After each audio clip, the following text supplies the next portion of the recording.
Hey guys, welcome back to our new video. So on this video we are gonna look how we can manage active autopay on Bharatpe app. For that, just open the Bharatpe app. After opening the app, here we just need to go to the profile option on the top left corner. Just tap on the top left corner.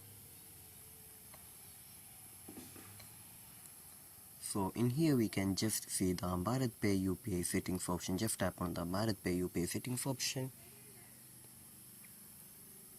So when we scroll down here, we can just see the Manage Autopay option. Just tap on the Manage Autopay option, and in here we can just see in the right side of the pending option, we can just see the active option right there. Just tap on it.